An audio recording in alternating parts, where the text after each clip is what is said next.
I'm not sure if you were aware of this or not, but on Thursday of this week, there's a new Ant-Man and the Wasp movie coming out.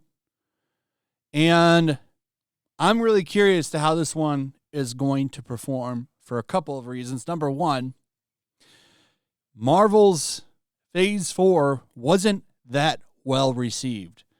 Most of the movies and Disney Plus television series that got put out weren't really seen as that great. A lot of people really didn't have very good things to say about them. And now here we are. Phase 5 has begun. I think we're kicking it off with this movie. And it's not getting very well received. So they want 95 million domestic, 255 million globally.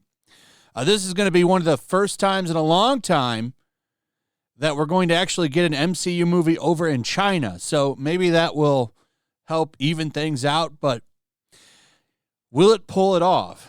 I guess we're really going to get to see if that Marvel fatigue has started this weekend. The reviews aren't very good, though. A new Ant-Man and the creaky, cringy Marvel machine. Here's one from the BBC. Quantumania, the worst Marvel film yet. Yikes. And that's saying something after that garbage Thor Love and Thunder movie. That one wasn't good. That one is one of the worst. But they're saying this one is the worst yet. Let me show you what we've got so far for reviews. We're sitting at 57% rotten. I expect it to go up. I expect it to rest somewhere over fresh because this is bad for Marvel. Critics love Marvel. They play ball with Marvel. Let me play that clip when they all rushed in to give Captain Marvel, which in my opinion is still the worst Marvel movie yet. But the critics, they played ball with that movie and gave it good reviews, even though they hated it.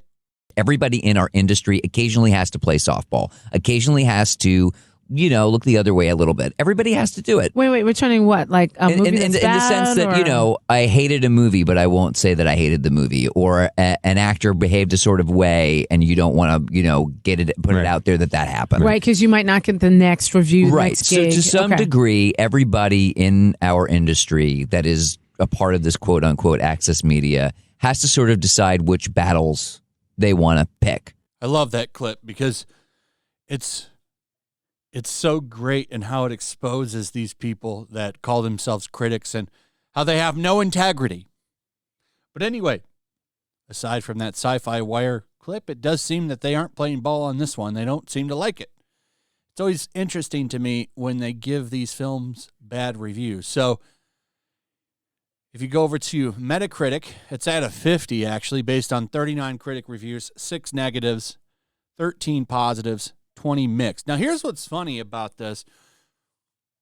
If you read the reviews, nobody really gives it a good review. Let me show you. Let's go down to what they have on the Rotten Tomatoes stuff. What a chore this so-called entertainment is. That one, it's rotten. This one's from the Associated Press, from Lindsay Barr.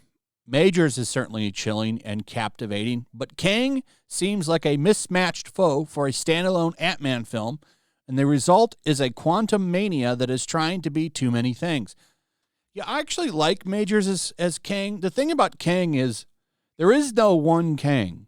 There's a ton of Kangs. If you know anything about Kang the Conqueror from the comics, like, he has such a goofy origin. I don't want to get into it to make the video too long, but the thing about Kang is Kang needs an actor who has range and can play multiple different versions of him. And so far, Majors, from what I've seen just on the trailer, and I know it's just the trailer, the Kang he plays in this movie is a lot different than the Kang he played in that Loki show. And I like that. A lot of actors aren't very good. They play themselves. So having some range is a good quality for an actor, especially for this character. And I think that he does that very well. we'll see. Personally, I don't know if he's going to get a good movie because the MCU just hasn't been very good lately. But I do like him. I think he is good, and it looks like he's going to be wasted.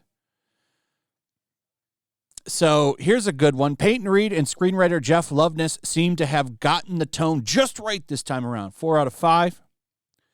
Another 2-hour blast from Marvel's inexhaustible multicolored CG gunge hose.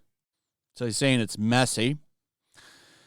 I want to show you some of the good ones. Here, so look at this one. This is what's funny about this, and it's the way they word it. It's like some people are afraid to give Marvel a bad review, but if you read the actual reviews, like this one, way too much of the film feels like they took the story they wanted to tell and amped it up to be bigger. I actually loved many of the ideas for places and characters, but it was all just too much, distracting from the core story. But it's positive review. Gives it a positive review.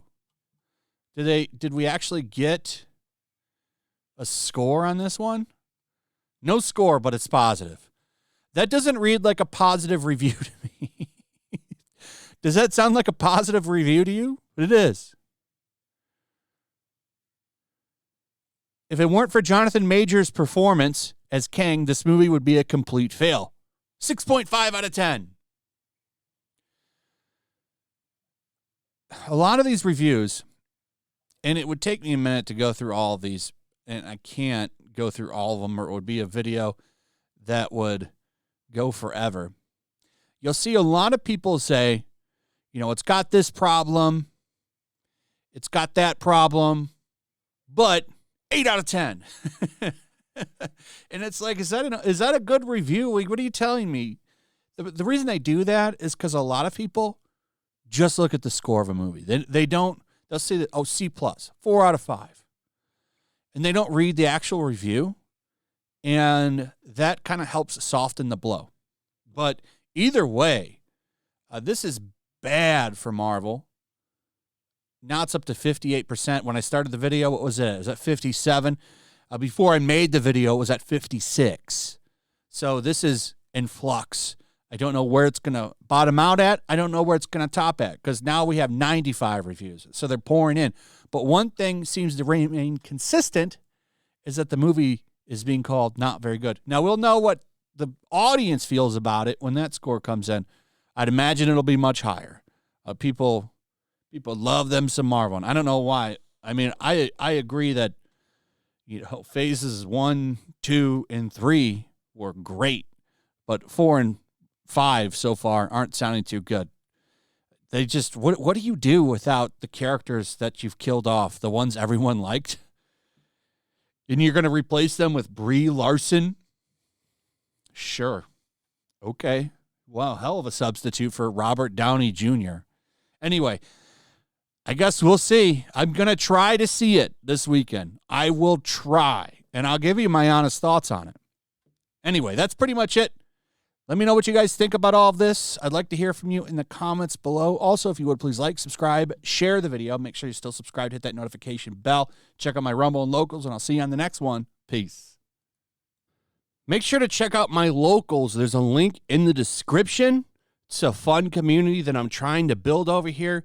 If you don't want to support me on YouTube, you can come over here. None of that money goes to YouTube.